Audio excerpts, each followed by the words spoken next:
Ya, semuanya rekan-rekan yang hadir di dalam channel Vibibas, terima kasih sudah join bersama dengan kami.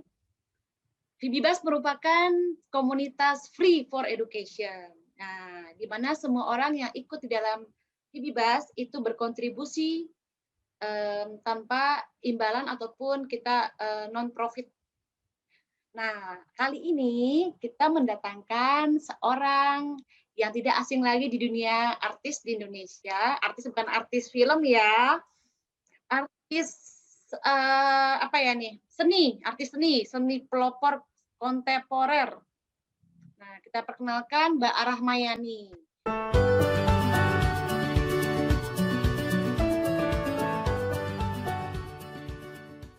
Oke, bisa cerita sedikit nggak Mbak? Sekarang kesibukannya apa? Oh ya, terima kasih Kim. Ya, Terima kasih sama-sama. sudah mengundang. Nah, kesibukan saya, wah macam-macam nih kesibukan saya tuh. Ya pada dasarnya sih berkarya, baik seni visual, seni rupa ya istilahnya, lalu seni performance, pertunjukan atau penampilan istilahnya. Juga saya menulis esai dan puisi. Nah, selain itu, saya juga bekerja dengan komunitas. Dan pekerjaan saya dengan komunitas ini ya bermacam-macam. Ada yang di Jogja, di Bali, di Tibet, di Jerman, gitu. Di New York juga ada, dan di Kanada juga ada, ya di mana-mana sebetulnya. Lumayan sibuk Ya. ya. Udah pasti kalau Oh, dijelaskan satu-satu tuh kayaknya bisa berapa episode gitu ya, Mbak nah ya? yang terakhir sebetulnya yang terbaru sebetulnya di Belanda nih. Oh, di Belanda. Itu Oke. terbaru, baru mulai. Ya, Ya. Nah, kerja dengan komunitas ini juga berhubungan dengan masalah-masalah nyata dalam kehidupan itu. Dan oh, fokus utamanya adalah masalah lingkungan hidup, tetapi dengan menggunakan pendekatan interdisiplin. Jadi kami juga ya mencoba mencari solusi inovatif dan kreatif atas masalah-masalah lainnya. Karena satu dan lain ya. terkait kan sebetulnya. Nah, Oke, dan informasi terbarunya Mbak Rahmayani membuat puisi ya? ya betul membuat puisi. Coba ceritakan, Dan Mbak. juga sebelum menjelaskan puisi, saya menjelaskan juga informasi terbaru kerja dengan komunitas itu di dekat Candi Borobudur di Magelang. Nah, saya memang Oke. sudah lama bekerja dengan komunitas Lima Gunung, tapi juga sekarang saya bekerja dengan seniman-seniman muda dari Lima Gunung tentunya dan juga dari Magelang. Ya, nah ini nanti mungkin belakangan akan Bisa dijelaskan kita lebih bikin lanjut. sesi berikutnya. Nah, sekarang kalau mengenai puisi, nah ini memang puisi Iya. terbaru ya yang saya tulis. Dan ini juga puisi ini juga saya persembahkan kepada Buya Ma'arif, yaitu pimpinan organisasi Islam Muhammadiyah yang baru saja merayakan ulang tahunnya yang ke-87 kalau nggak salah.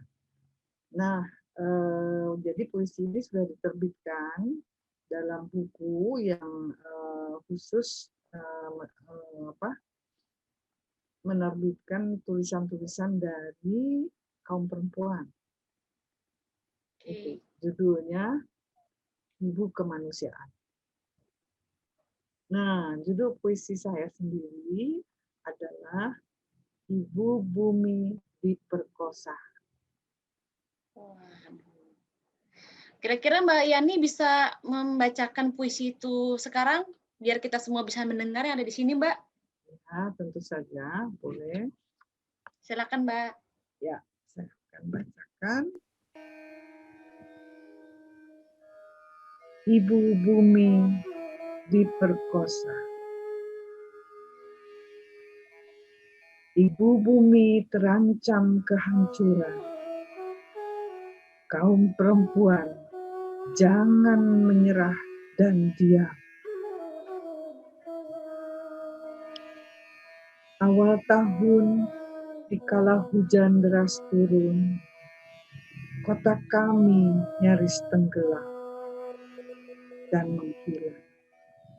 Dilanda banjir akibat penggundulan hutan. Di tempat lainnya, gempa besar melanda, menghancurkan ribuan rumah, menjadikan pemukiman porak-poranda bagai tempat pembuangan sampah. Gunung berapi yang terguncang, menggelontorkan pasir dan debu, meniupkan awan panas, membakar atap rumah dan pepohonan, menjadikan pemandangan kelabu, hitam, dan gelap.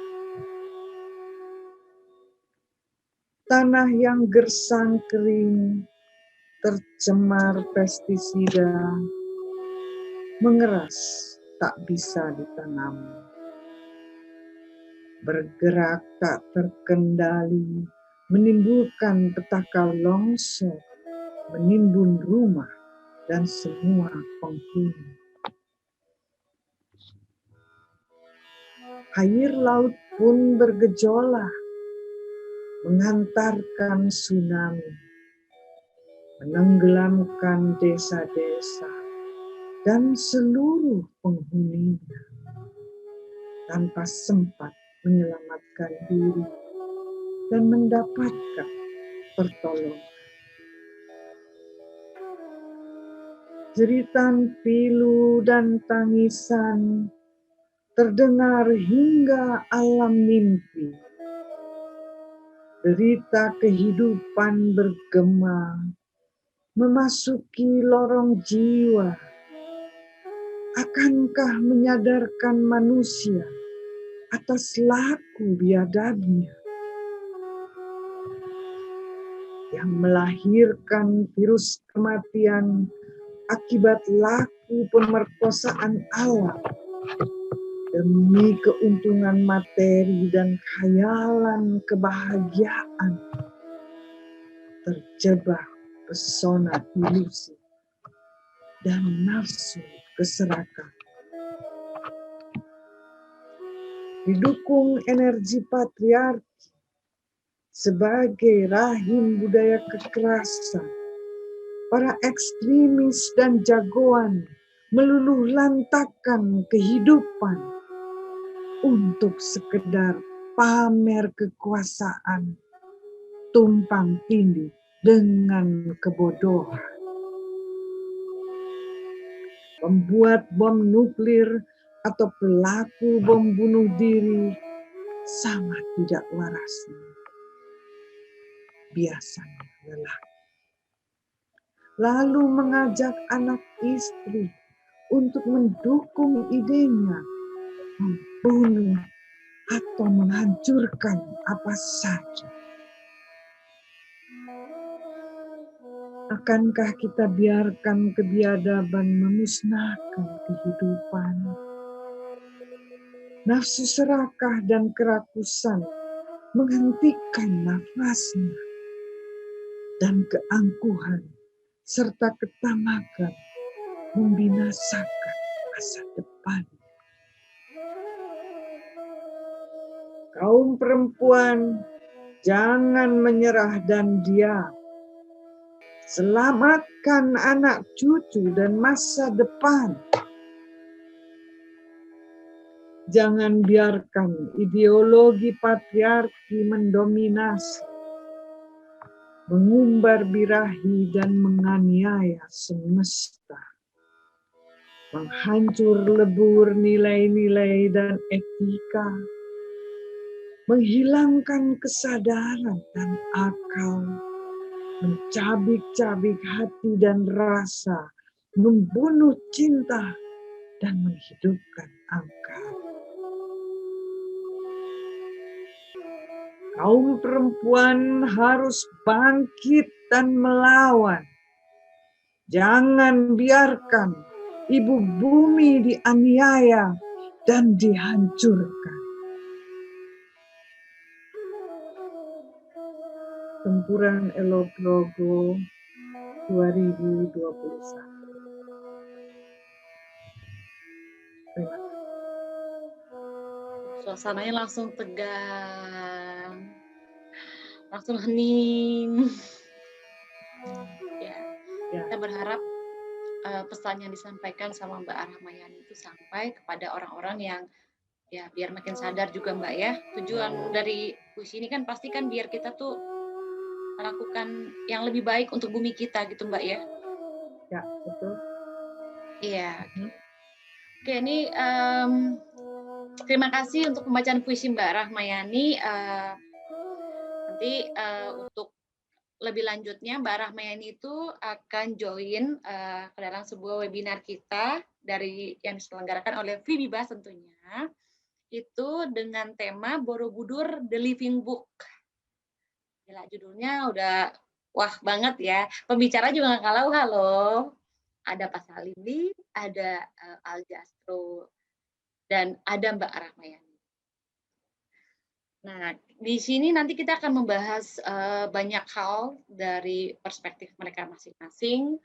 Nah, Mbak Rahmayani bisa menyampaikan sedikit, Mbak, mengenai kan nanti akan jadi pembicara nih sedikit ya bocoran lah. Apa sih yang mau disampaikan, Mbak? Silakan, Mbak. Ya, ini ada hubungan dengan pengalaman saya mempelajari ajaran-ajaran yang datang dari masa Borobudur dulu. Yang sekarang orang bisa lihat juga kalau di sini, karena ajaran-ajarannya itu dipaparkan di panel-panelnya. Ya, hanya memang banyak orang yang di Indonesia ini kayaknya yang kurang paham mengenai hal itu. Tapi ya untunglah ada Pak Salimli yang sudah mempelajarinya dengan sangat mendetil dan bahkan membuat penjelasan, tulisan, buku gitu kan tentang hal itu. Waduh, terima kasih sekali Pak Salimli untuk hal itu. Nah, saya sendiri memang diberi kesempatan untuk belajar di Biara Seraje di India, yaitu Biara Tibet, sekte atau aliran Gelugpa, atau juga dikenal dengan sebutan kelompok topi kuning.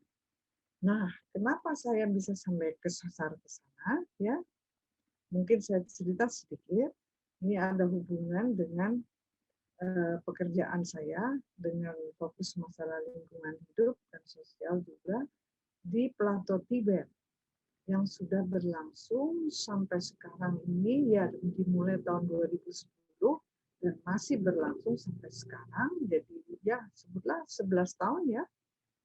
Itu saya bekerja dengan para biksu dan juga orang biasa di sana untuk ya tadi menangani tantangan masalah lingkungan hidup.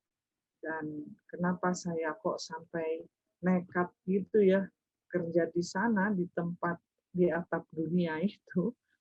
Kenapa disebut atap dunia? Ya karena ketinggiannya itu lebih dari 4.000 meter di atas permukaan laut. Jadi ya alamnya berbeda sekali dengan Indonesia. Nah, tapi juga ini merupakan daerah atau wilayah yang penting dalam hubungan dengan sistem ekologi di planet bumi ini. Kenapa? Satu, faktanya yang penting adalah karena ia disebut kutub ketiga, yaitu kutub sesudah kutub utara dan kutub selatan. Ini ketiga, Jadi merupakan salah satu bidang es terluas di muka bumi. Itu satu poin pentingnya. Poin kedua adalah tempat ini juga merupakan bagian dari yang disebut sebagai tower air Asia.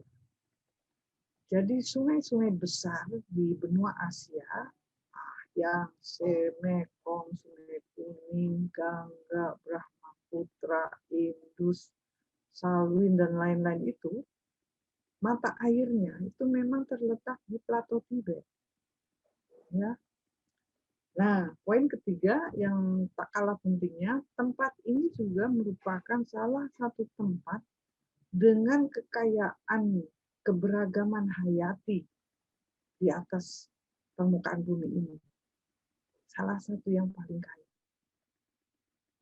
Nah, tapi sekarang ada masalah serius. Karena dengan terjadinya yang diistilahkan sebagai pemanasan global dan suhu bumi meningkat, ya, jadi es atau glasir di semua benua ini, 3 benua tadi, meleleh dengan cepat, ya. Dan khususnya di kutub ketiga, ini menimbulkan bencana banjir, longsor yang luar biasa setiap musim panas di benua Asia.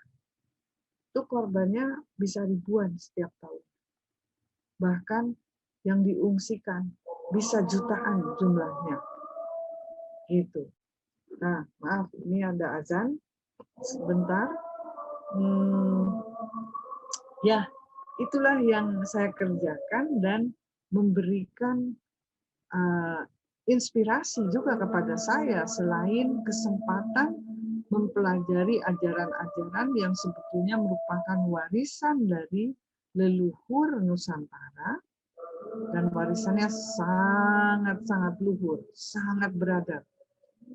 Dan juga saya diberi kesempatan menerapkannya dengan pekerjaan di Plato Tibet itu.